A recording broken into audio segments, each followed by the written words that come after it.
And happy Friday. Geez, that was a long intro. And I'd already gone to pee and everything. I was messing with my phone. I was trying to get my phone on silent because damned if you do, damned if you don't. Either I don't mess with it and put it on silent, nobody calls or anything during the show, and then I forget that it's on silent, and the rest of the day, I don't hear the phone. Or I don't put it on silent and it rings like a motherfucker throughout the whole show. Drives me nuts. What to do? Technology, right? Good morning, True Crime Beat. She knows what I'm talking about. Hey, Robin. What's up? What's up? What a weird week we've had. You know, Monday didn't have a show. I had some stuff going on that day. A lot of having to reschedule and saying, okay, we were going to have 2 shows this day, but we're doing them tomorrow. Man, it's been a crazy week. I'm just ready for the... I need a fresh sheet of paper. I need a brand new week. It's been a crazy week. Crazy week. And this show's going to be crazy because I think Melody's mom, I think she's batshit crazy. And I don't understand, man. I don't understand. If you're in any of these groups or you open up a news article, obviously talking about Melody, there is a weird vibe of people saying things like, well, it's her business if she wants to hide her daughter. No, it's not. Sure, her daughter is her business. But if the police come to your door and they're like, we need you to show us that your daughter is alive and you don't do it, there's a problem. There's a problem. And this has been going on for over a month. We are in the middle of November. Today is November 14th, Friday, November 14th. There has not been hide nor hair of Melody in over a month. Why don't they arrest her for not providing her daughter? Some of the comments are spooking me out. They really are. They're just like, I think she's protecting her. From what? Like, nobody knows where they live. She's already had Melody in complete isolation. So why now? Why now take this pilgrimage across Nevada, Utah, Colorado, blah, blah, blah, all the way up to Nebraska, loop back through Kansas and come back, change all your license plates, have different wigs and all that stuff. I wouldn't be surprised if she didn't put her somewhere like some like religious cult type of thing. Either way, she needs to let people know where her daughter's at. It's just like Lori Daybell. They kept saying over and over, produce the children, produce the children, produce the children. Hell, they didn't give Adam Montgomery time to even go to the nearest convenience store and take him a horse bath in the sink. They caught him going to get cigarettes and they said, okay, here's the warrant. We're taking you in because you won't tell us where she's at. Why is this any different? Why are people so crazy? It's like, you know, we have this Jack and Lily situation going on where we have people going, I live in Malaya Lambrex. You don't know what it's like when you live near an Indian reservation and you're trying to protect your kids. And I'm like, what? She's just trying to protect the kids. Really, just everybody just needs to leave alone. And I'm like, no, that's not how it works. No, it's not. But let's take a second and tell everybody good morning in TGIF and get into what the hell is this woman doing to her daughter.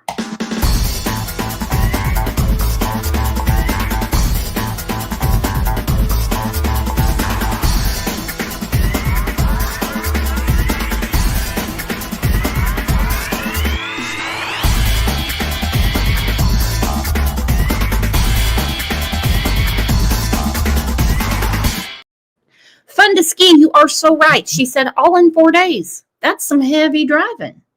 Yeah. When I hear that she went through Grand Junction up through like Green River, Utah and all that shit, that's not easy driving, my friends. That's a lot of different elevations. Talk about terrain. She was on a mission. Had all those different license plates with her and stuff like that. Woo, woo, woo. And already it's raining in here. Check it out, everybody. Angel P made it rain.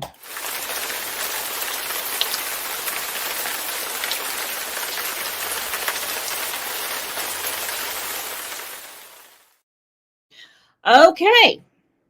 This time last week, give or take a few hours, Ashley was being arrested. And we're just all assuming right off the bat, right off the jump, that Ashley was being arrested for not providing a location and a proof of life for her daughter Melody. No, totally something different. And I've been kind of digging around on this dude. He's something else. His name is Tyler Brewer. I thought I had a picture of him. I'll get to him in a minute. Trust me, I'll find him. I think there's a little bit more to the relationship than he just showed up out of the blue to see if she needed help. You see, because Ashley's not the type of gal that is going to let a complete stranger come to her door with 9 locks on it and all the weird shit she has going on and say, oh yeah, you're right. I did go on a road trip. I did leave my daughter in Nebraska. And you are? Yeah, okay, sure. You can help me. No, I think she knew him way before. Ooh, what do we have here? True Crime Beat. Put in a Crime Lines and Lies membership. Who got it? For his glory. Look at that. Glory, glory be. True Crime Beat. Look at that. Well, welcome to the family. Thank you, True Crime Beat. Got to have a little applause for that, everybody. All right, so we're going to go back to last week when Ashley was arrested. Very surprising that she didn't see a judge any faster than what she did. But everything in this case is just bass backwards to me right now.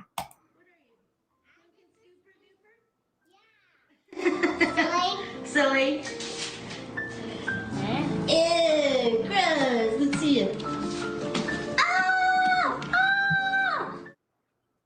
All right, we continue to follow the deepening mystery. Where is 9-year-old Melody Buzzard? She has been missing for a month. She was last seen taking a road trip with her mother. I wish they'd quit calling it a road trip. A road trip is a trip. It is a vacation.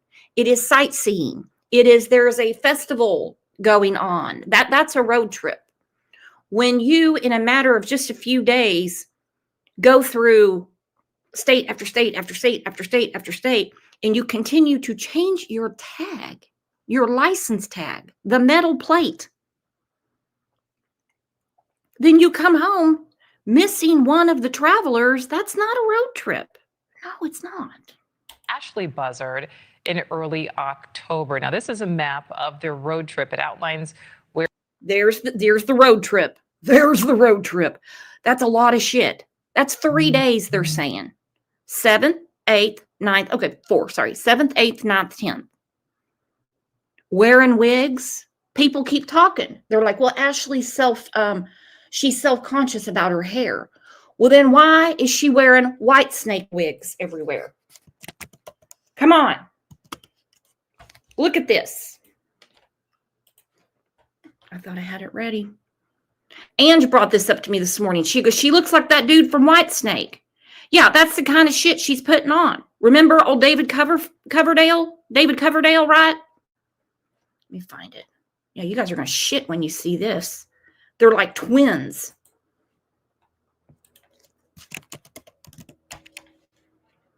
Here I go again on my own. I do like that song. Look at this.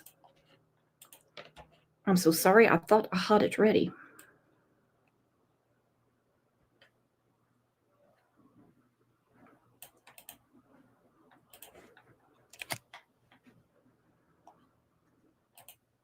Look at that. That's the kind of damn wigs that Ashley Buzzard wears everywhere. Look at that. She wears the David Coverdale. Look at that. This is a disguise. This isn't because she feels bad about having short hair. She's like a drifter. She was born to walk alone, and she proved it because she dropped off her only daughter in the middle of nowhere, Nebraska, and came home without her. But she remembered her David Coverdale wig. Investigators are zooming in after Melody's mom returned home, but without her daughter. And in a shocking twist, Ashley Buzzard was later seen tearing down missing posters of her own daughter. Police say she has not been cooperative in the investigation to find Melody. And now Ashley is behind bars, but it's in connection to a different case. The criminal complaint accuses her of, quote, violating the personal liberty of a man named Tyler Brewer. That's a name that has not surfaced in this case before. The complaint says the crime happened on Thursday, November 6th. Ashley was arrested the very next day. So the arrest leaving us with more questions than answers. And Nancy Liu live for us there in California. Nancy, what do we know about Tyler Brewer? Well, Nicole, Tyler Brewer. He's a nut. He's a nut.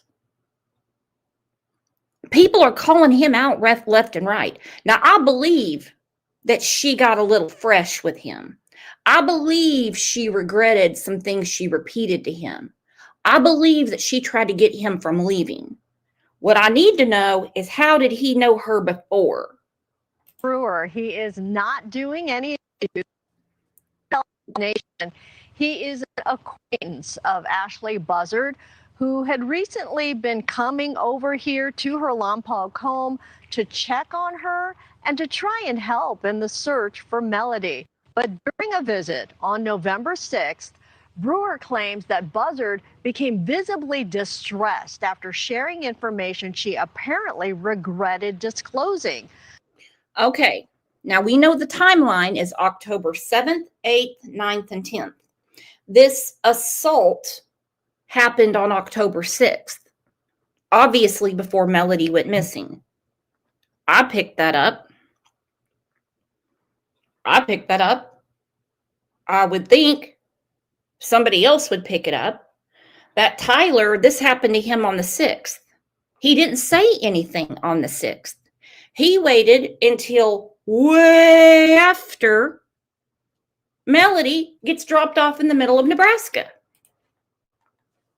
Brewer suspects Melody is somewhere in Utah and claims Buzzard told him where the 9-year-old was dropped off and with who, but he is providing no further details. Then put him in jail too. Unless he's told the police, she told me, which she couldn't have told him on October 6th because they didn't leave till the 7th. And she got back to California on the 10th. But she's telling Tyler this on the 6th. Look, man, I don't know. It's really no surprise that they let her go for this now, and she just has an ankle monitor. He's all of Ashley's mental history and behavior. He's not sure what she told him is even true. Buzzard faces a felony charge of false imprisonment for allegedly preventing Brewer from leaving her home by blocking the front door and engaging several locks. Aw, shit, man. The news reporter keeps saying October 6th. Well, there goes my point. Here is the felony complaint. It was on November 6th. That is a big ass difference. Okay, scratch it. Beep, beep, beep. Out of your mind. Forget October 6th. This went down on November 6th. News Nation is wrong, but the reports are right. Beep, forget it. Men in Black, you don't remember that. Okay, so she tells him on November 6th, Melody's in Utah. She tells him where. Well, today's November 14th and there's no Melody. So seems to me that between all the locked doors and the box knife that she threatened to cut him up with, she gave false information. Okay. He felt threatened since a box cutter was nearby, but he eventually made it out and reported what happened to law enforcement. Now, the Santa Barbara County Sheriff's Office has not yet commented on the information relayed by Brewer, but the department has repeatedly noted that Ashley Buzzard has not cooperated with their investigation. We believe that she would know where Melody is, and we asked her where Melody is, and we're not getting a sufficient answer there. But detectives are continuing to try to keep that door open and continually give opportunity to learn where Melody is. And Ashley Buzzard is due in court tomorrow on the felony charge as the search continues for. Okay, I'll stop it right there. She did go to court. Tyler was not there. You would think since Tyler has the felony complaint against Ashley, obviously picked up by the DA, that he would have made some kind of appearance to get a restraining order to make sure that it sticks. He doesn't show up. So they give her an ankle bracelet to wear home. Now, they let her go in her house every now and then. She comes out with some boxes and probably a dozen eggs. Who knows? Who knows? But they said that they have her, I read this in an article, KTLA, at a protected location. What the hell is going on here? Mary Lopez said, is she a Mormon? Not insinuating, just wondering. Well,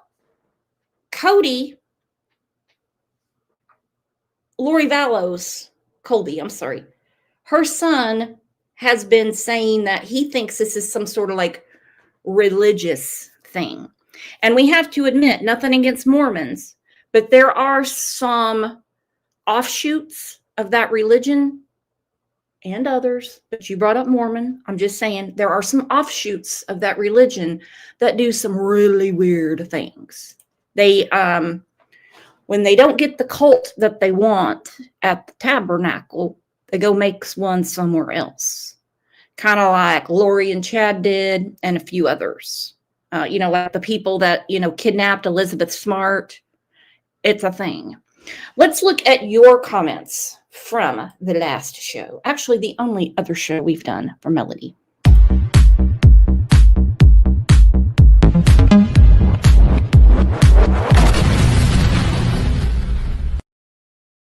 Okay, we had a lot of, why is she not in jail? Why is she not in jail? Why is she not in jail? Hell, I don't know. It makes no sense to me. I mean, we're past a month since this, in quotes, road trip. But Fun Size, who has great comments, says, I don't know why, but could she have placed Melody up for a closed adoption privately? Like through one of the cults or whatever church she has joined? She said, sadly, I don't have a great feeling about this situation or the case. I pray this little girl is safe and sound somewhere with someone who can provide for her and give her a good life. Well, whatever the decision Ashley made on behalf of her daughter, who, by the way, even at 9 years old, has rights as well, they're still going to have to produce her. That was a great comment. I never thought of anything like that. Plead the Fifth said, I think she's alive. She said, I think she's alive. Well, I kind of think she is too. I kind of think we have a Madalena Kojikari thing going on, but not for the same reasons. Okay, so old Ashley, she went to jail earlier this week. There she is with that heinous ass hair. My goodness. And who are her friends? Somebody obviously brought her a wig, because when she left and everyone was yelling at her, where's Melody? Where's Melody? Where's Melody? She had on the old Whitesnake wig.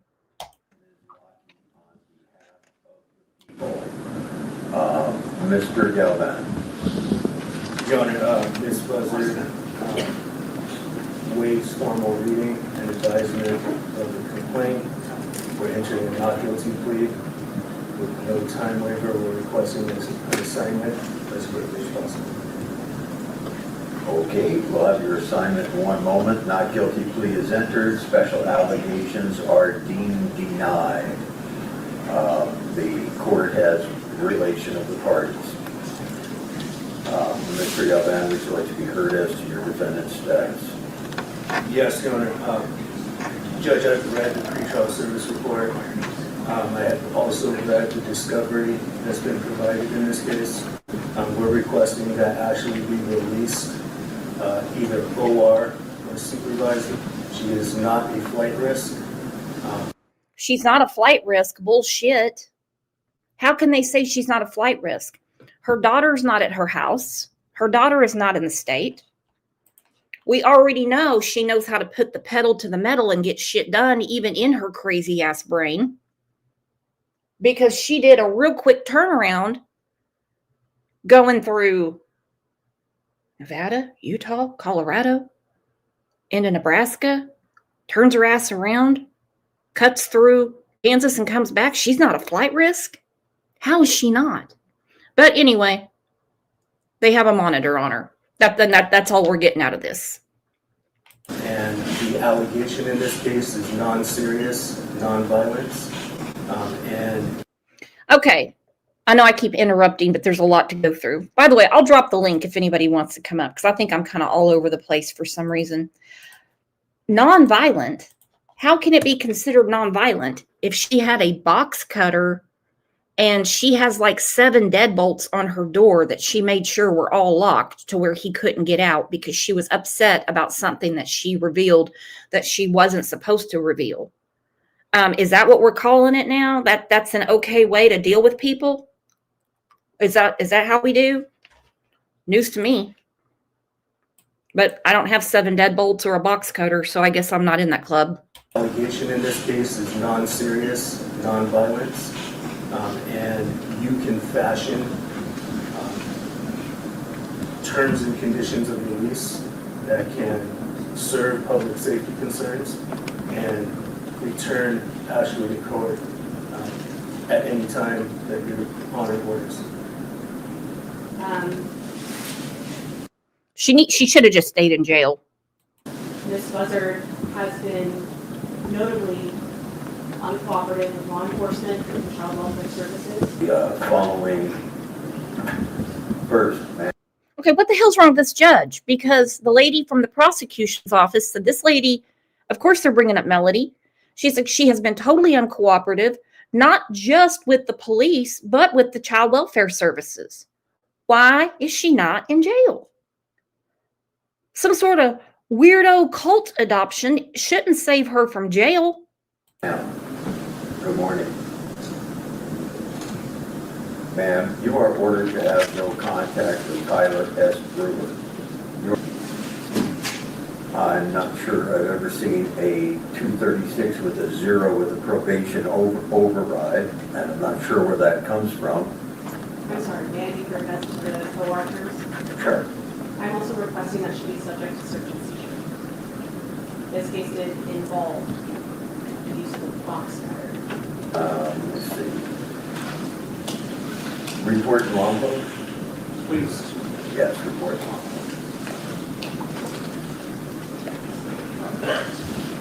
Thank you all. Thank you.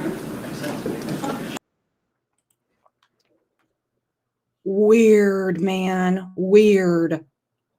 Betty, is that another wig? No, that's her real hair. That's her real hair. Morning, Jinbug. Good morning. Good morning. Okay, so Tyler Brewer, who I think knew her way before November 6th, way before October 6th. I don't think this dude just showed up to help with Melody. I don't. And that's just because of what neighbors are saying. They knew that Ashley had a friend that is a guy that was coming to check on her periodically, not just from when Melody disappeared, which is not a crime. It's not a crime. I'm not saying there's anything nefarious going on. I just hope whatever he knows, he has told. Whatever it is, whether she's been, whether she just greased him up with a bunch of bullshit, which tells me she's not crazy. Crazy people don't know how to lie and cover up. So this is Tyler. Candidate has entered the race for San Luis Obispo County District 4 Supervisor. Tyler Brewer is the owner of Family Paralegal Associates. Family Paralegal Associates. Makes you wonder if he did not get Ashley Buzzard's name, contact, all that from looking at like records that he probably wasn't privy to, just throwing it out there. But he was at one time, I don't know if he is now, he's running for District 4 Supervisor candidate. Okay. Joins 2 other candidates who have already announced their campaigns, the incumbent Jimmy Paulding and business owner Adam Verdon. District 4 includes Nipomo, Arroyo Grande, Oceano, California Valley, and some other unincorporated parts of the county. Woo! Go get it, boy. Okay, I agree with a lot of what people are saying. I do not agree with the whole it's basically just Ashley's business, what she wants to do with her daughter. That is bullshit. That is bullshit on a stale cracker. But this chick is so right. If Tyler's focus is Melody, getting Melody to safety, getting Melody accounted for, why wasn't he at court?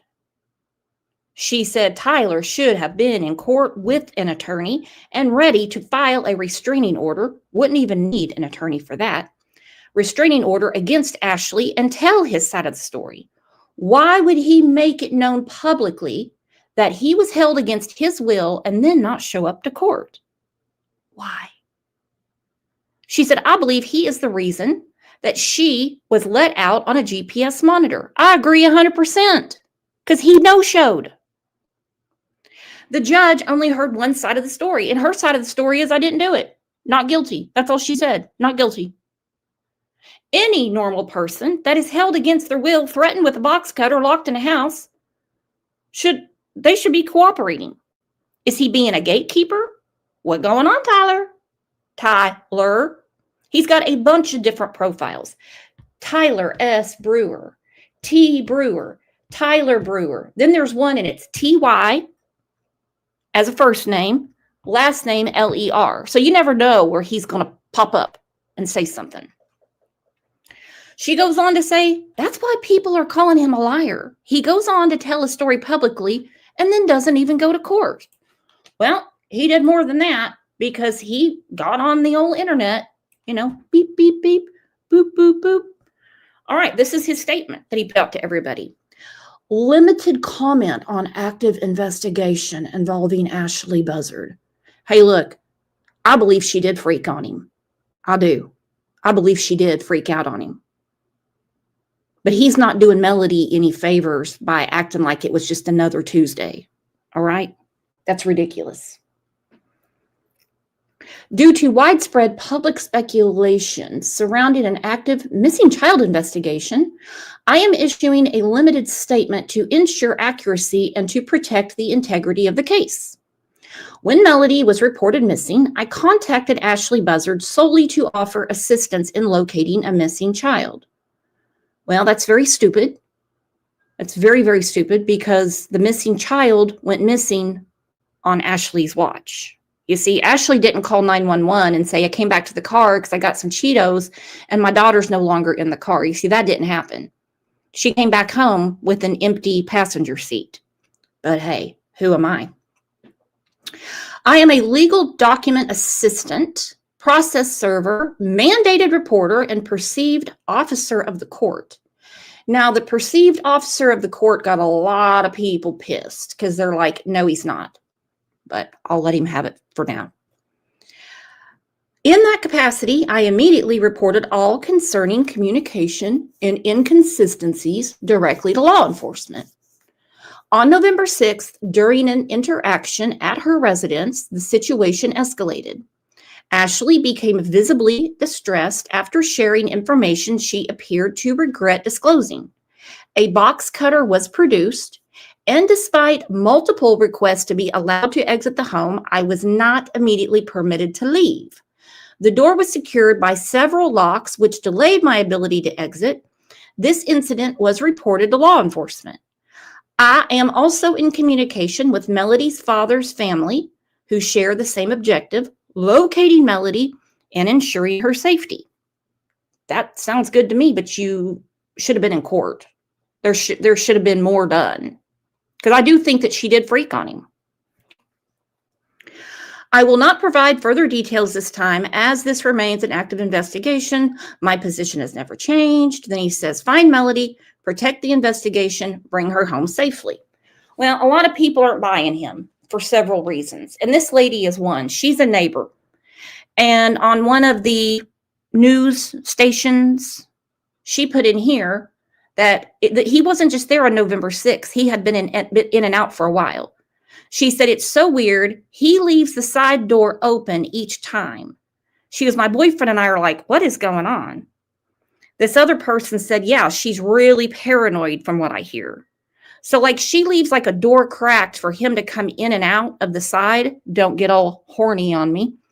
And then I guess he's been like helping her in some way. And then all this escalated on November 6th. And next thing you know, she's got out some damn box cutter and not letting him leave. Then this one lady was like, did he show up today? Another person said, no, not today.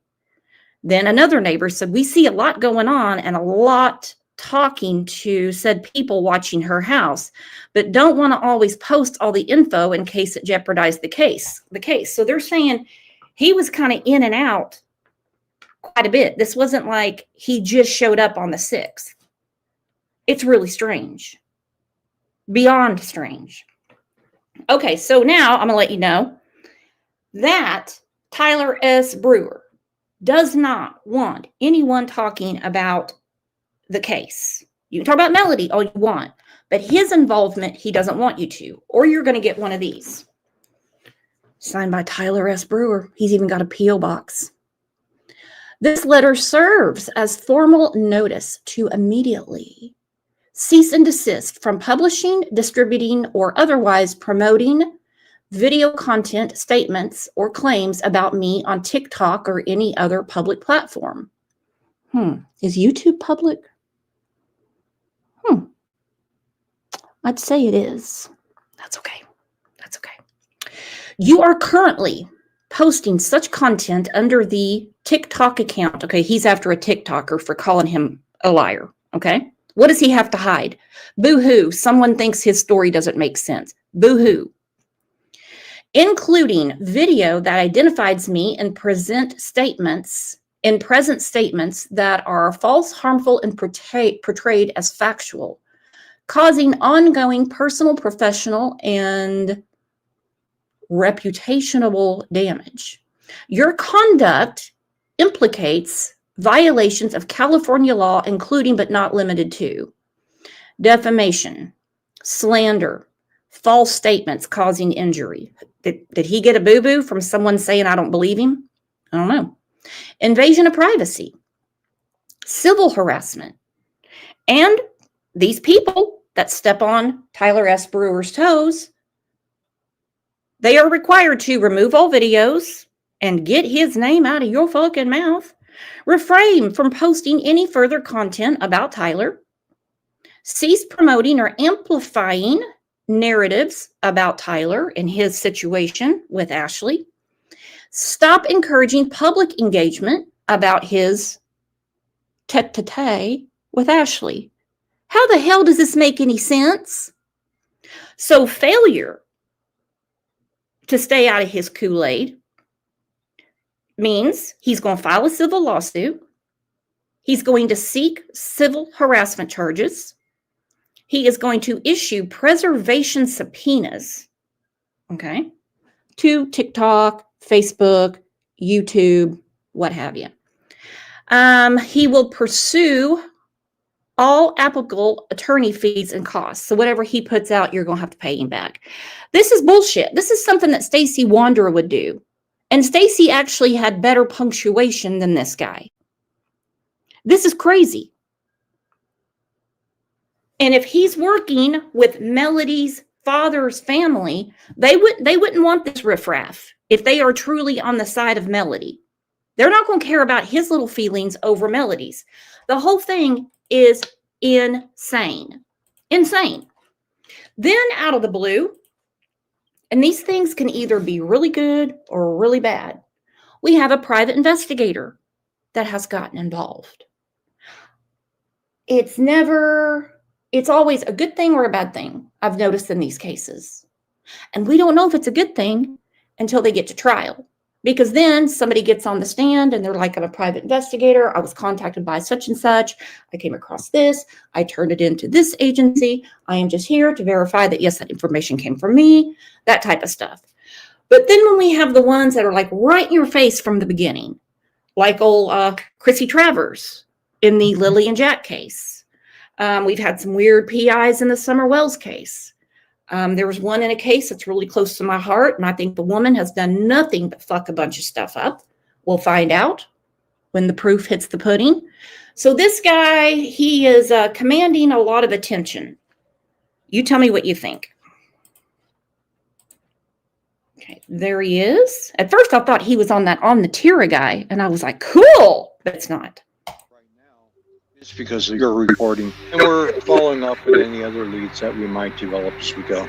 That's private investigator Bill Garcia. He's got 30 years in the field, and he specializes in missing persons cases. And now he's in Utah, retracing the same route that 9-year-old Melody Buzzard took with her mom, Ashley, through 5 states, 3,000 miles.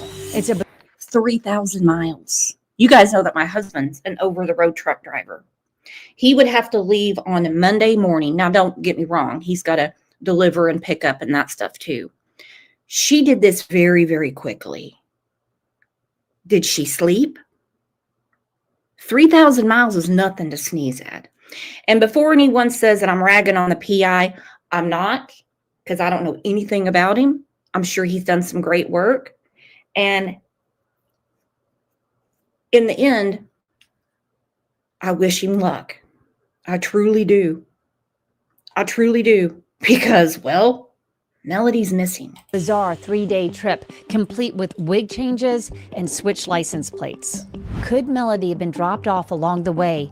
And with whom? She's been missing for more than a month.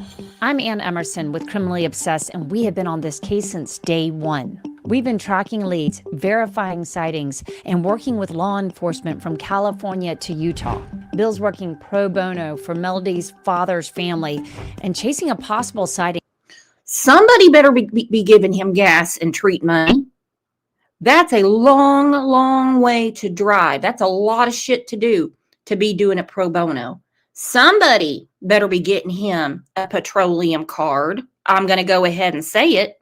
That could change everything. As soon as he showed me the picture of the lady in her wig, I was like, oh, hey, I do remember that. This is our exclusive update from the road. What Bill's finding, what investigators still won't say, and why this search for Melody is taking us deep into Utah's backcountry. Before we dive in, tap subscribe to Criminally Obsessed, and please share this video to keep Melody's story in the spotlight. So this is where I am, if you can see that gas station back there. So you made it to the Phillips 66 and where we were talking about in Junction, Utah. Correct. And what are you learning? Well, I'm learning that women with purple hair is not a norm in this community. Okay, that's another thing. People are saying that she was seen with a woman with purple hair. Here it is. KUTV gas station Mini Mart employee believes she saw Ashley Buzzard stop at her store in October. The FBI is currently retracing the steps of Buzzard. Residents in this small southern Utah town talk about interactions with Ashley and that she was with a woman with purple hair. Now, there is a woman that was considered missing. She has purple hair, and she had children with her. News to me that were missing out of Oklahoma.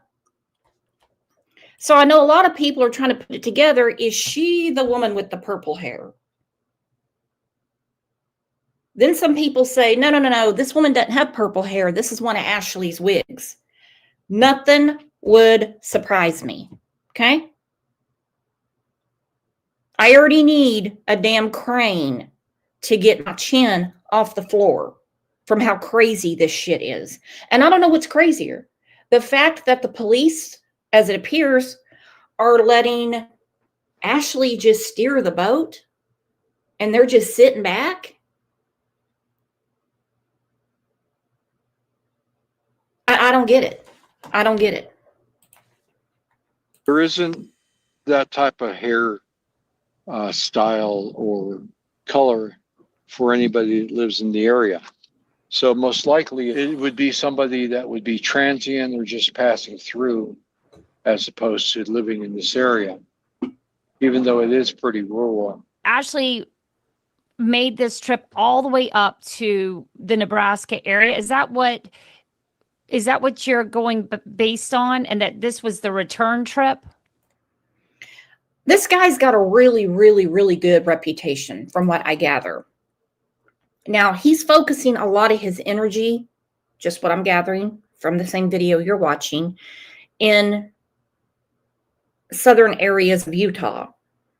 Now, Tyler has said that he believes Melody is alive somewhere in Utah.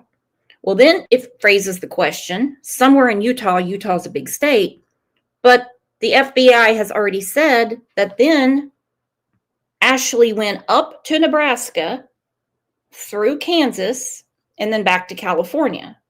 So it's not like she went to Utah, dropped her off, and turned around and went straight back home. She went way out of her way to cause a lot of confusion as to where Melody could be. Well, If she's truly in Utah. that's what Sheriff's Department is indicating, that this is the return trip, and they haven't divulged the outgoing trip from California. But the way I see it is, if what they're wanting is information on the return trip because they saw Melody in the vehicle when the vehicle crossed from Colorado into Utah, then unless there's something specific about the outgoing trip, this would be the most important part of that road trip, because we know that Melody was in the vehicle when they crossed over into Utah, not too far from here, maybe within 100 miles. Wow. So that does give you a lot more to work with as far as where you're looking at right now based on this information. Well, based on that, the map is a good lead, because if it's accurate, the Sheriff's Department put out a route which shows. Okay, we'll come back to that. Ilyanka, how you doing, girl? Hey, Ilyanka, do you see when I reply to you, when you leave comments after the show? Because sometimes, a lot of times I reply to you and I'm just not sure if you've gotten my reply. Totally off subject, just curious. Ilyanka has a question for the chat. Did this Tyler guy state what Ashley was saying while she kidnapped him? Because if not, why is this missing in his statement? And was it confided in, or is it accusations? I want to know too. Because he let everybody know who he is and what happened at Ashley's house. But he's not saying exactly where he thinks Melody is and what set Ashley off that made her pull a freaking box cutter on him. So no, he's not saying that. I just trust that he has said something to FBI and to the Santa Barbara police and whoever else is involved. There's a lot of people in a lot of states involved right now. Shows Ashley and Melody moving from Colorado into Utah along I-70. And then instead of staying on I-70 to Interstate 15, which would take them straight south into lower Utah and then in through Nevada and the return trip, why would they veer off of a major highway onto a rural route, which is Rural Route 89, which is kind of a back way that kind of parallels the main highway? And I think that that was chosen for some particular reason, but I don't know what it is. My biggest clue would be they want to stay off of a main interstate, even though I'm not sure that they felt that they were actually being looked for at that point. So to me, that's an interesting point or fact. That's why we started here. A couple of reasons. But your specialty is missing children. That's what you work in as. Elizabeth Mesa, which is the Melody's aunt, and I started talking, and she was very adamant about finding Melody. And that really struck me as someone who wanted to do everything possible. If they could, they'd be out here instead of me. But, people have lives and they've got children and families and what have you. And I'm able to make this run to at least help quell. He's a nicer dude than me. I'd be like, hey, Ashley, since you like road trips so much, want to ride shotgun? You can show me all the sights and everything that you did for those 4 days, and you came back without your daughter. I'm sorry, but on no planet or any state, I don't care how weird people think they do things, is this normal. Some like under the table adoption? No, that's illegal AF. Unless she took her somewhere, which we know she didn't because her mother hasn't seen her. Ashley's paternal grandmother hasn't seen her.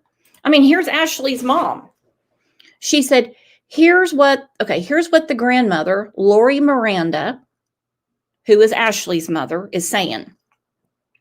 The grandmother, Lori, says she has not seen her granddaughter in more than 2 years. Ashley cut off contact with all the family. Fitting. Okay. She described Melody's mother, Ashley, as having a drastic dive in mental health after Melody's father died in a crash in 2016. Okay. Melody was a baby. She recalled one incident when law enforcement was called to the home when Melody was an infant. Ashley's mom says the house was in extreme disarray. Raw eggs, we're back to those damn raw eggs everywhere. Her and those effing eggs. Raw eggs in pans, rotten food in the fridge, and Melody had to be taken into protective services. Now I see what Ashley Beischfield was talking about when she said CPS, it's a failure of theirs. This family, this foster family, wanted to, I make it sound like Melody's a puppy, keep Melody and raise her. They have tons of pictures of her dressed as Dorothy and the Wizard of Oz on Halloween, different school activities she had going on. But she was reunited with her mother, and now look. This is crazy. This is horrible. Okay. She recalled one incident when law enforcement was called to the home when Melody was an infant, mind you. Ashley's mother says the house was in extreme disarray, raw eggs in pans. Melody had to be taken into custody, protective custody. So what was wrong with Ashley's mother and Ashley's mother-in-law and Ashley's sisters-in-law that they weren't looked at to be someone that could care for Melody as an infant while her mom is working out her raw egg obsession? So there's a little bit more to this than just Ashley is crazy, okay? Lori said that she believes Ashley should be in the hospital receiving treatment right now. The grandmother issued a public plea asking for Melody to reach out if she's able. Sure, okay? Emphasizing that the family just wants her safe. Lori, Ashley's mother, publicly is pleading for Ashley to come forward and tell the investigators where Melody is. This leaves me with more questions than my little brain can handle today. Some of the emotions and frustrations that they have because law enforcement doesn't necessarily tell them everything. And I'm here kind of to bridge that gap and provide information to both law enforcement and to the families. And we're proven. We've been at this a long time. We've had a lot of successes. We've had some really sad cases. But in the end, we at least get somewhere. Bill, And what is your feeling about this right now as you sit in the middle of Junction, Utah, you know, following up a lead that we were able to... Grand Junction. I think she's confused about the cities, but who knows? Mary said her mother is either way too nice or crazy AF, in my opinion. Yeah, what's going on here? They were all well aware that CPS was very involved in whatever mental decline Ashley had going on. Then Beischfield gets a hold of all these people out of the blue saying, do you have any idea where Melody's at? Do you know what's going on? And then suddenly they're like, well, now that I remember, oh, hell no. There's a lot going on here. There's some of you in here that are raising your nieces and nephews, your grandchildren. You've had to step in when stepping in needed to happen. And then we get these cases where family acts like, well, now that you mention it, she was in CPS custody for a while. Oh, okay. I don't think Ashley's half as crazy as the rest of them, is where I'm thinking. I think she knows exactly what she's doing. To, you know, start to figure out a little bit. What's your next step here? Well, it's funny. I routinely end up in the middle of nowhere. And this is probably as closest to nowhere as you can get. A lot of people like that, and it's a gateway to a couple of big national monuments, actually several national monuments. And the fact that Ashley went off of the main highway onto this rural route tells me that, based with the disguises, based with the license plate changes, she may have been trying to be deceptive. And by skirting these areas, it points to a certain set of events. For instance, when Danielle Van Dam went missing, searchers searched for her for the better part of 3 weeks.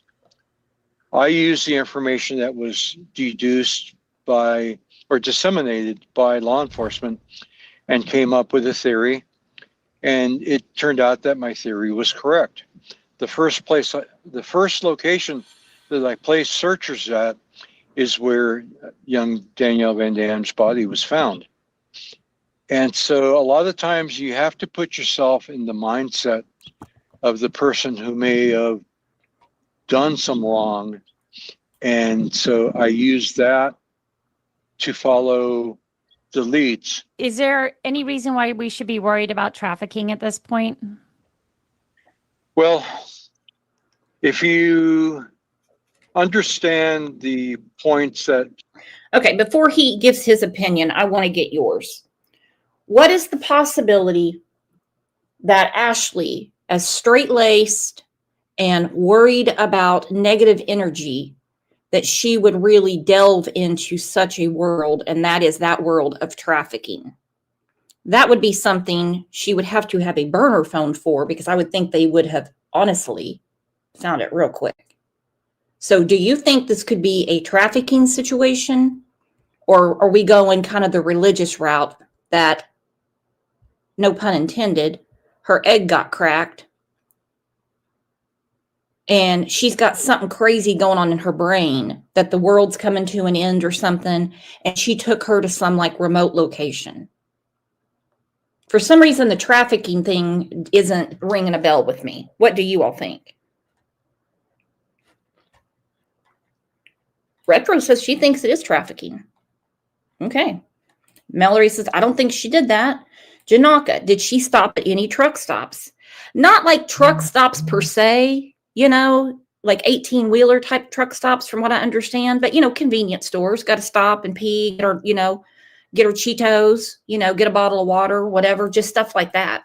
She was seen at quite a few convenience stores. Sheriffs has indicated. Oh, I know where Susan's going. Susan said both could be true. Because just because she takes Melody somewhere that she thinks is safe, and she's been reassured that, you know, they are Bible thumping, you know, Jesus loving, American loving people, they're going to do all this stuff, doesn't mean that they truly aren't creepy.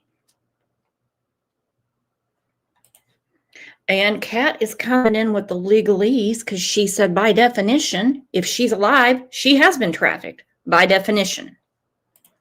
But as far as being handed off from this place to this place to this place to this place to this place to this place to this place to this place to this place, that's the trafficking I'm talking about.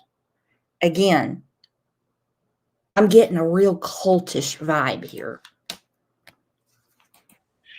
To me, it leads to either drug trafficking. No, Kat's exactly right. She's exactly right. Just taking her out in the middle of the Utah desert and dropping her off, that's already trafficking. Trafficking or human trafficking. And the things that have been relayed kind of lead in that direction.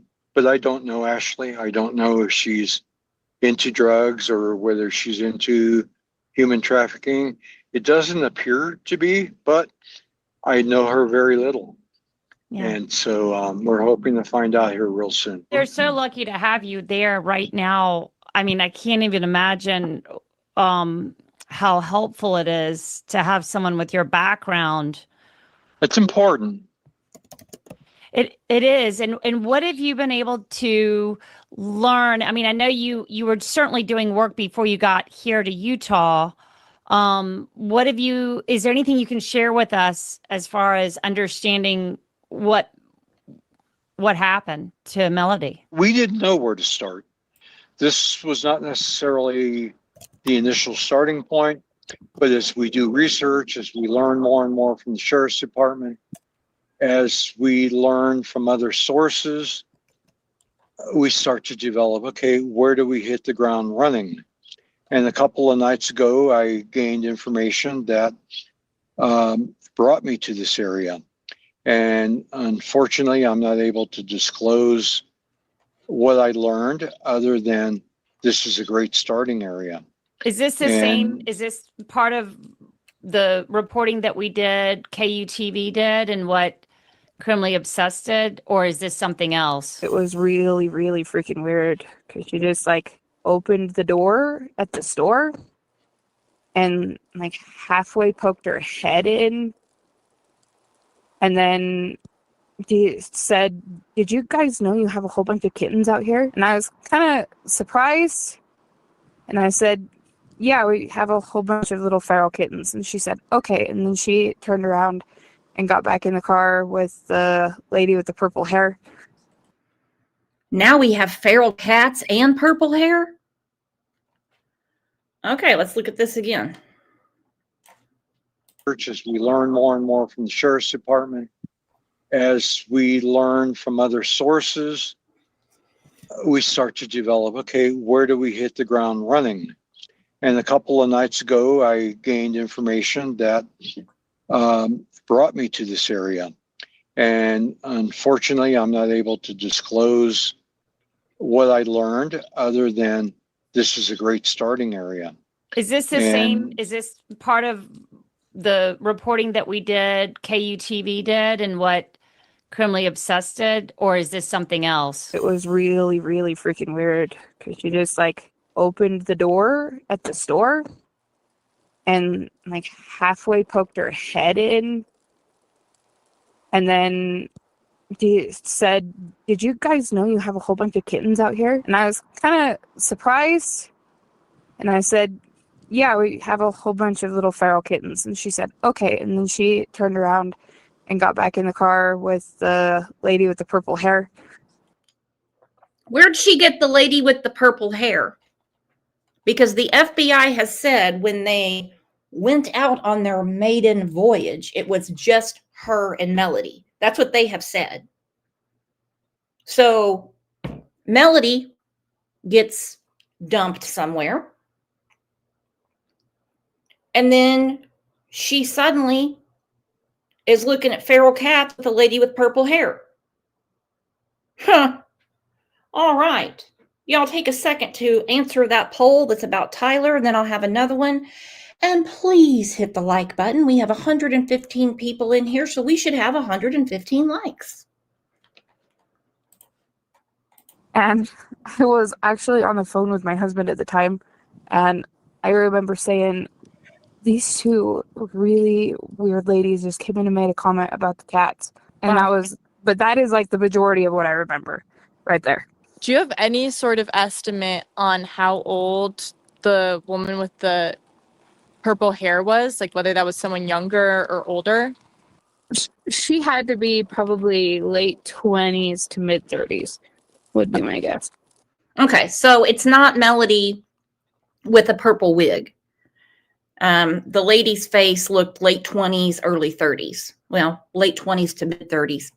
Kind of like me. Nobody believes I'm 50, my friends. They're like, "Oh no, you got to be, you're pushing 34, girl. You're looking good." Okay. And did you see another adult woman? Okay. And did you see any signs of a child or no? No. There's nobody else in the car that I could see. I'm going to bring you one of my cards in, and I'd love to be able to talk to Samantha. We're trying to bring some closure, for the family, and we're hoping to find her. There's multiple other sources, but the reason I'm here right now is because of your reporting, and I want to interview and evaluate the people here at the Phillips 66 gas station to see if that's actually a viable lead. At minimum, we know that Ashley came through here. Whether she was with the child, whether there was a purple-haired woman with her, we don't know. Does this person with purple hair, could it have been another wig that was on the child or Melody, or was it somebody else in the car? All these questions, I guess that's where you need to get answers. That's correct. Which direction did the car leave? My suspicion was it was dark at that point. So did this person miss who else was in the car? Was this purple-haired woman sitting in the front seat? Did she? Okay, he's being extremely fair. Extremely fair. Because mind you, this chick's at work and she's got some lady and a chick with purple hair asking her about the kitties outside. She was not on any sort of alert or lookout. Nobody had said that there's a child missing or anything like that. She just recollects this conversation. She didn't go and be like, well, you know what? I want to see if there's anybody else with the purple hair lady and the lady that's worried about the cats. No. So Melody at the time could have been with the both of them. Where did purple hair lady come from? Move into the back seat. Where does she come from? There's a lot of questions from this particular person, as well as sharing information with other people in the area. Because typically outsiders or non-locals are remembered, especially when they have purple hair or they obviously are wearing wigs and, disguised as far as the license plate. So all that is important, and it's pretty draining, but I just try to trudge forward and not forget or miss anything as I go. Bill, what about this false imprisonment charge that she's being held on? Could you talk to me about why you think that the law enforcement's taking this tactic and what this has to do? I mean, they're saying it's not related to the Melody disappearance, but tell me why you think that they're holding her right now.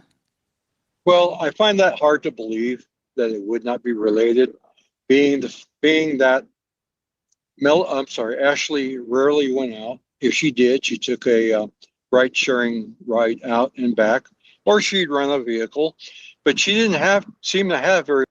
Now, what is he talking about ride sharing? Is he thinking somebody else is in on this? Because I haven't heard anything about any sort of Lyft, Uber, ride sharing. It's all about this rental car thing. Many friends in the area. She didn't have any visitors, according to a neighbor. And so it has to be something connected to this matter. I've advocated for Ashley all along because I've seen what her history is. And anyone that's had to raise a child from the age of 6 months alone, suffering from any level of mental illness, is very difficult. And knowing that if you don't get help, it's only going to increase. So it's actually interesting that this didn't happen prior. Now, I understand that I understand that Ashley had a similar traumatizing experience at the age of 9. Well, that's interesting because here we have Melody at the age of 9. And is there any correlation, and what is it? And so we take all these factors, we kind of file them away in our brain, and we bring them up as they recur. So we're hopeful to be able to decipher. Yeah, so if Ashley talks at all without having any therapy or medication changes or what have you, it may all be gibberish as it was when I talked to her at her home. I had taken her a care package a couple of Sundays ago. On Monday morning, the next day, I was actually able to talk to her in front of her home. And she was, for the most part, incoherent. non-responsive remarks, and then nothing.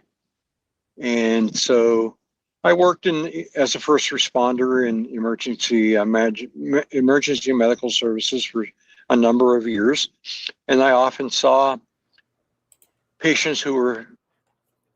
Okay, I've seen some of these comments too, and I don't know what to make of them. That possibly something could have happened. And again, another one of those medical emergency freak out type of things. And she just dumped her somewhere and took off because she was afraid she'd be in trouble. That one just seems way too out there, even for this case for me. Placed under 5150 hold, and that should have been available here, having Ashley assessed, possibly taken in-house to get therapy and treatment, so that we wouldn't be at this point this late in the game. Today is a month and a day that Melody has not been seen. October 9th was the last time she was seen. And that's a long time for a little girl to be out there somewhere. And we don't know where. We don't know if they're with someone. We don't know if something nefarious has occurred.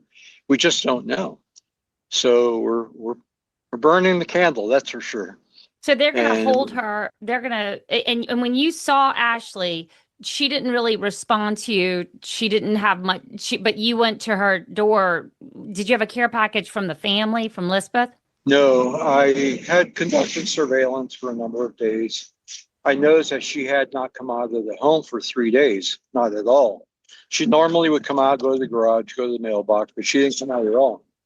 So on Sunday morning, I put a Walmart bag with several food items and a gift note. And it indicated who I was and that there was a group of us that wanted to help her. And we weren't there to judge her or do anything but help her in whatever she needed. But I didn't get a response. So on Monday morning, when she showed up back at the house, I showed up at 6 a.m. She had already left by a rideshare service at 5:50 a.m. Which day was this? Last Monday, a week ago Monday. And so I sat there, and shortly after 9 a.m., she returned in this rideshare vehicle, which turned out to be a medical shuttle van. And I'm not sure if she went to an appointment or what the deal was, but I was able to get out of my vehicle, walk up to her in the driveway, and then I followed her to the front door, talking to her as we went. And that's pretty much the only conversation I had with her. Well, that's very interesting, because right now, like, she's not talking about where Melody is. Can you, from all of your experience, help us understand why she hasn't been able to express where this child is? The short response would be, she may emotionally and mentally be unable to remember where she was. Nobody takes a 3,000-mile road trip in 3 days. I mean, I do a lot of driving, but 3,000 miles in 3 days for one person in her mental state, in her physical state, I find that almost impossible. So it's no, it's not good. And, we always hope for the best, but we do plan for the worst. And the greatest gift would be to say, hey, we know where she is. We found her. Call law enforcement, have them come in and get her, and we all get to go home. And hopefully she is able to live a good life from here on out. Thank you so much for talking to me about this. I wanted to bring up one thing that right before she got arrested for this false imprisonment charge, which we think she could get out on Wednesday on, she had moving boxes, or she had boxes that could be moving boxes. I have a lot of theories about what those boxes could have been. What do you think? It looks like that. Looks like she may have been preparing to leave. When I first pulled up there, the garage door was open, I understand, for a long period of time, including overnight. So I was able to take a number of photographs of the interior of the garage with the garage door open from a public distance. And it looked like a number of clothing and appliances, small appliances and different items packed up and then unpacked by the initial search warrant. So it does look like she was getting ready to pack that up. But again, we don't know what her mental state was or is.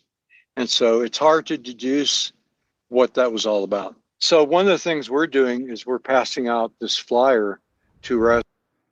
I'm glad they're doing that. I'm glad they're passing out those flyers. And I don't know if this man has a Venmo, a Cash App or something. He can't be doing all this for free. This is a lot of work to do.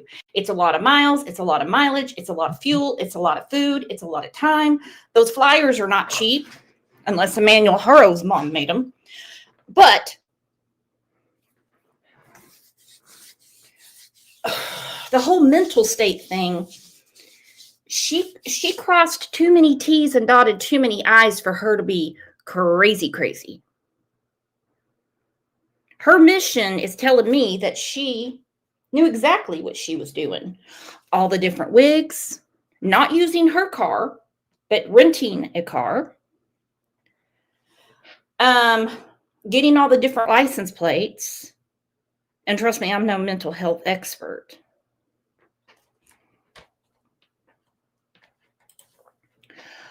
Oh, Mary, you are so right. Mary said, okay, here's a question. So when you took her to jail last Friday on the 7th, and would she get out on Wednesday? Did she need any sort of psychiatric intervention? Did they have to put her somewhere separate? Or did they just throw her in the county and just let her sit there? There had to have been some kind of intake. I would love to know. That is a great question. You know what? You get the song, Mary. You get the song. That's right, baby. You get the song.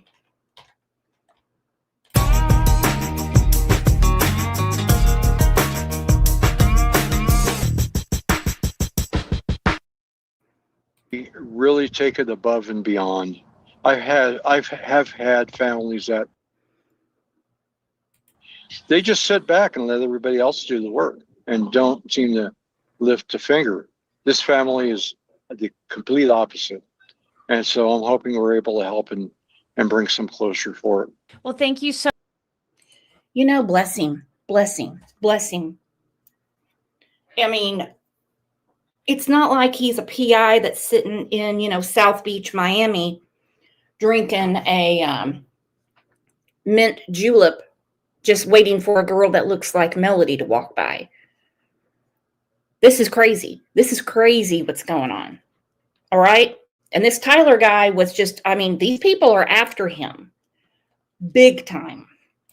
Sarah said, not every jail does a psych evaluation when brought in. I can't imagine Santa Barbara, California, just throwing somebody in the pokey and not asking about medications and things like that. But hey, that's just me. All right, so a lot of people are talking about it. I'm going to talk about it because Colby Ryan is saying they need to look at some sort of cult influence on Ashley. He's pretty highly triggered by this case. The wonderful thing is seeing them for a short amount of time and then them disappearing. And if you don't know who Colby is, this is Lori Vallow's son, and how he came out on the other side of his crazy mom and leads a productive and good life. I'll never know. Bless him is all I can say. all the families wondering, just the similarities are scary. I will personally tell you that I hope that is not the case. I never want to see what happened to my family repeated, but it's hard to hear it because there's, for me personally, just too many similarities.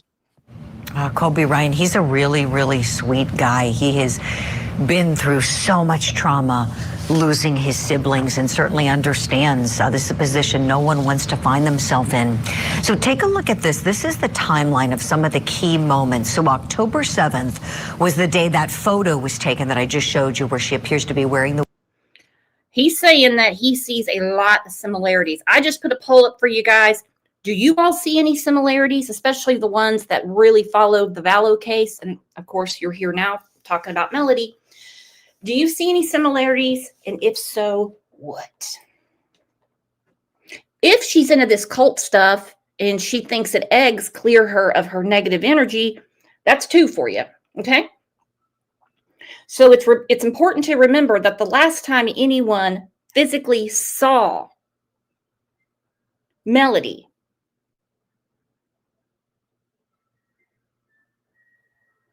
was actually, I'm looking at this article right now. Okay, one says August of 2024, and then the timeline with Court TV is August of 2025. Okay. Wig, and they're at the rental car business. So mom rents a car, travels to Nebraska with her daughter Melody, and then she comes back home without her. We know that a week later, on the 14th of October, there was a welfare check requested by the school district.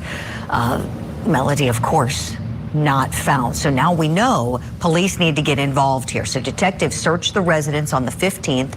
Melody not found there, and mom is not cooperating. The FBI joins in on October 18th. Good on them, because there could be the crossing of state lines and potentially committing criminal activity here. We'll see what the facts show. On October 22nd, Melody remaining an at-risk missing person, according to investigators. Mom still uncooperative. And I remember last week there was a report, I believe it was the Daily Mail, reported that mom was given 72 hours to produce her daughter or face arrest. She was. I read that article. When they went to do the well check visit and she kind of started her, I don't know where she's at. I haven't seen her. Very strange conversation. Oh, I don't know. Well, can you produce her? We're going to give you 3 days. 3 days has come and gone. Probably 30 fucking times. You know how many deals they've been trying to make with this woman? All you got to do is tell us. That's it. But now here we sit, the middle of November, and still nothing. Cuff her already.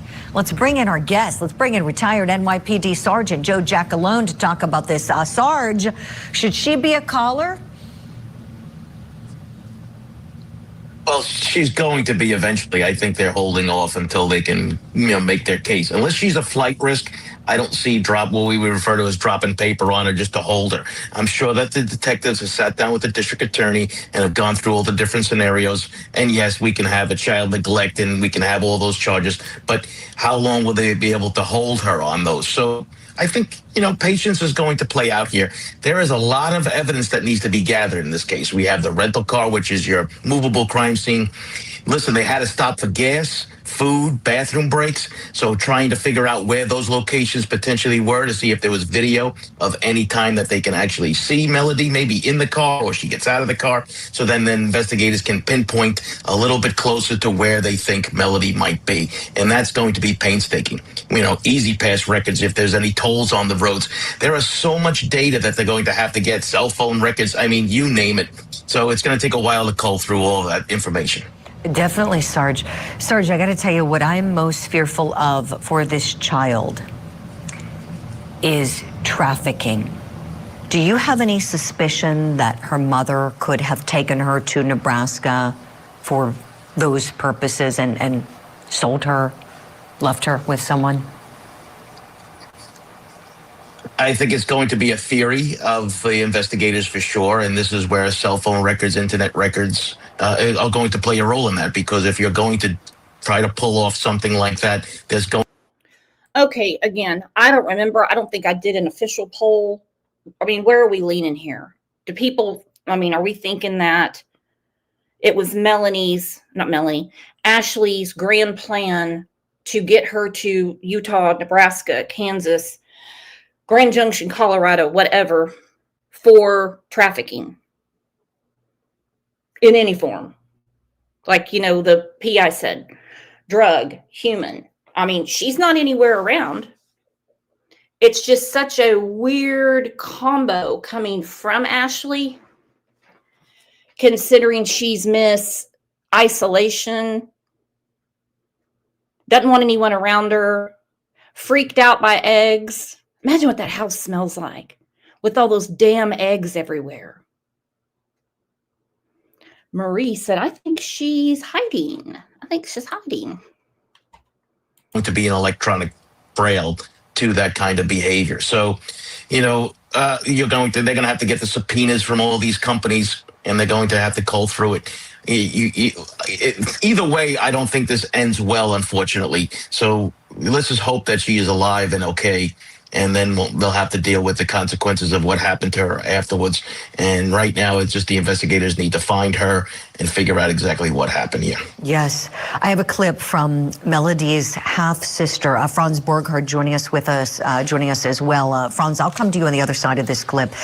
So this is Melody's half-sister, had an encounter with Ashley Buzzard during an interview with a local TV station. So let's roll this clip, and you're going to see that Ashley has no interest in talking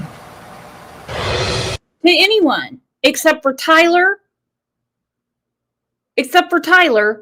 who now, if you bring up his damn name, he's worse than Will Smith at the Oscars.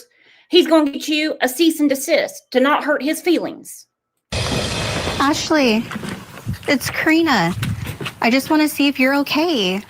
If Melody's okay, how you guys are doing. Do you have the time to speak with me? That's her half-sister. Okay. Wow. Ooh, okay. Clearly dismissing her as well. Look at that. I mean, who acts like that? Franz, what do you think when you see this clip, please? Oh, this one always gets me on both sides, because on the one hand, the human response is to acknowledge something, right? To respond. On the other hand, I don't know that I would respond much differently, Julie. And let me explain. If you show up to a house or my house with a camera and you're trying to get sound bites, I don't necessarily know that if I'm in that situation, I want to talk to you either. So, it's a double-edged sword, ultimately horrible optics, but candidly, if it ever gets before a jury, I think it can be explained away as look. Okay, come on, cue ball. It's not a crime to tell your half-sister to get fucked and get off your property. You got shit going on and you don't want to talk to her. Come on. Nobody's going to say, how come you want to talk to your sister that day? What is wrong with these people? She was told by law enforcement over a month ago, produce your daughter. It is a crime to not send your child to school. It's been since what? October 6th? Since she logged in for her homeschooling? That in itself is a crime. They could hold her on that. They could hold her just on tampering, obstruction, because she won't say where her daughter is. They need those cops from New Hampshire that woke Adam up from his nap at the Walmart and followed him when he went to go get cigarettes and took him in. This is crazy. Why are they head petting this woman? Why? This is a very difficult time. You're showing up to my house. I don't want to talk to the media. I don't want to be a soundbite. And, at the end of the day, though, it doesn't look great. Now, this is awful. And so Karina Meza is the concerned family member. She is Melody's half-sister, and so she's knocking on the door trying to get mom to talk. I read that dad is deceased, and Melody's father has been deceased for a long time, so dad's not in the picture here. Franz, in terms of legally Okay, somebody had a question. Hey, Denise, good morning. Wanting to know, how does Ashley support herself? My understanding is the state of California pays Social Security to Melody because she is Her father died. And Ashley gets what's called Social Security survivor benefits from her husband. So I don't know that combined how much it is, but it's obviously enough for her to keep her head above water and buy a lot of damn eggs. She got an egg fund. Getting mom to open up. She's not willingly talking to family. She's not talking to authorities. Legally, is there anything you can think of that could nudge her to speak? If you hook her and book her, that may make it real for her. Thank you. Thank you. Hook her and book her. Give her some silver bracelets. Tell her we're taking you to an egg-free facility while you get your brain together and figure out where your damn daughter is. No eggs on this menu. You get white bread. And at Christmas, we're going to give you one of those Little Debbie Christmas cakes that looks like a Christmas tree. And ultimately, if your priority is finding the child or finding out what happened to the child, right now there's this air of, hey, she's probably going to get arrested. But it's not real yet, right? It's not until you're being booked, until the cold steel is on your wrist. It's not real. And if you want her to possibly open up, if you have enough to arrest her, if you have probable cause, I'd go on and arrest her and then hope that she starts divulging information during a very well orchestrated interrogation, which hopefully will find out what happened to this missing little 9-year-old. Yeah, I'm with you, Franz. Arrest this mother. Sarge, tell me, let's say they don't. Let's say, you were saying earlier that could be that they're just kind of going to let things play out. They're building their case. If she's not a flight risk, not so concerned. What about surveillance of her? Well, they are surveilling her now as if they weren't before, but now it's a little easier because she's got an ankle bracelet. Broken Golf Doll said if they arrest too soon, the clock starts. Well, no, not necessarily, because if they arrest her, say, on a charge of impeding Melody's education, that's a totally separate charge. And with that charge, to get that charge taken away, she would have to put her daughter back in school. Okay? And they've got all the time in the world to have charges. There's no statute when you're talking about the welfare of a child. So there are many things that they could shake the sugar tree with if they wanted. But she was in jail, and when she got out, look at her. That's the reason her temperament and the way she acts. Okay, somebody brought the bitch a wig. This is what I can't get over. We already saw what she looked like. What's it matter now? Who's she trying to impress? Okay, that's the real Ashley. Then they brought her that wig that looks like the guy from Whitesnake for her to do her walk of shame out of the jail. She sat there from Friday to Wednesday and she didn't learn a damn thing. And she knows what she's really there for. Nobody in Santa Barbara cares about Tyler and the box knife. They care about Melody. Ashley, is Melody okay? Do you have any comment? Where's Melody? Is she in Utah?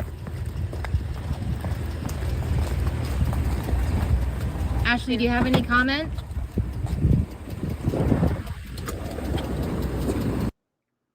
Defiant. Look at her again walking out. Ashley, can you tell us where Melody is? Ashley, is Melody okay? Do you have any comment? Where's Melody? Is she in Utah? Ashley, do you have any comment?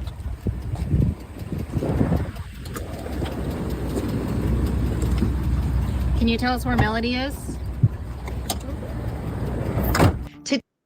No, she just shut the door. She just shut the door. Nice jail sandals. Well, they had to give her something because she left barefoot. She probably already had egg on her foot or something. She didn't want to disrupt that. My gosh. She knows what she's really there for. Where's Melody? Where's Melody? Where's Melody? Okay. So let's say she went to some cult camp and they're going to teach her Melody the ways of their religion. Well, at some point you would think there would be some interaction between Ashley and somebody in the cult, whether it be the cult camp counselor or Melody herself, And we know that the FBI is heavily tracking all of her pings, all the pings. Stupid. This doesn't make any sense. I just cannot, I'm trying to think of what scenario could possibly be presented for any of us to go, oh, well, that makes sense. Now I see why they didn't just go ahead and arrest her and let Melody be out in the middle of nowhere, America. Oh, yeah, that makes sense now. Yeah, I would know. I don't know. I can't imagine what it would be. No. Especially with her already losing permanent custody of another child. She gets another chance with Melody, and look where we're at. Nothing good is going to come out of this. This is a very dangerous situation. And yeah, Ashley, as much as I poke fun at her because she's crazier than a shithouse rat, she's a dangerous person and she should not be in society. I'm telling you, I'm just getting all the cult vibes. I've been wrong before. I hope I'm wrong this time. I'm just getting the cult vibes.